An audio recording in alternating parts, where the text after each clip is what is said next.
Quel air choisir pour les chants des offices?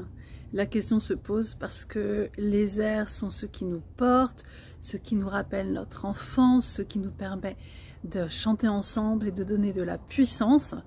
à ces instants essentiels que sont les rassemblements juifs et en particulier les fêtes de Tishri, Rosh Hashanah et Yom Kippour. Et j'ai toujours aimé retrouver les chants de mon enfance, et chaque fois que j'allais dans des synagogues où je ne connaissais pas les chants, je me disais « Ah, si seulement j'avais connu cet air, je l'aurais appris avant pour pouvoir participer et être avec tout le monde. » Et c'est pour cette raison que sur ma chaîne YouTube, j'ai beaucoup de chants pour que toute personne qui souhaite apprendre puisse se sentir tout à fait intégrée aux offices.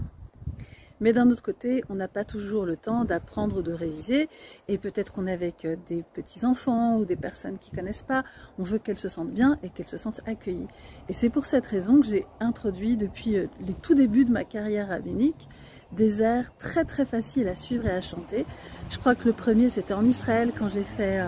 Kippour, Rosh Hashanah et Kippour pour un petit kibbutz du Nord. Et c'est là que j'ai permis à l'assemblée de chanter Mi Zeme Ler Ha Kavod, qui est la ligne de basse pour qu'autre chose parte et qui permet que tout le monde soit ensemble. Mais si vous me connaissez, vous savez aussi que j'ai introduit dans tous les offices que j'ai faits, y compris en Belgique et y compris en France depuis des années, le merveilleux petit air américain, les Dorvador, et tout le monde répond les Dorvador, que les enfants adorent faire au moment de leur bar et bat mitzvah pour pouvoir avoir toute l'assemblée qui leur répond. Et ces chants, ils sont à la fois très traditionnels et à la fois très inclusifs. Et je me fonde aussi, bien sûr, sur les airs de mon enfance, qui sont d'une tradition qui était à Copernic, mais qui est la tradition alsacienne aussi, et qui est la tradition libérale, qui fait rentrer aussi, dès sa constitution, des éléments séfarades.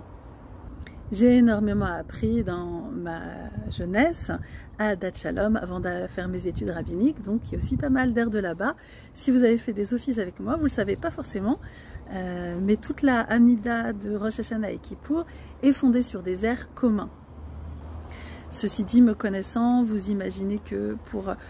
augmenter encore la pédagogie et la participation, il y a des petits airs qui sont traditionnels que j'ai réintroduits ici et là pour qu'on puisse les apprendre, les répéter, participer, les enrichir et les projeter à d'autres endroits de l'office, comme on le fait traditionnellement.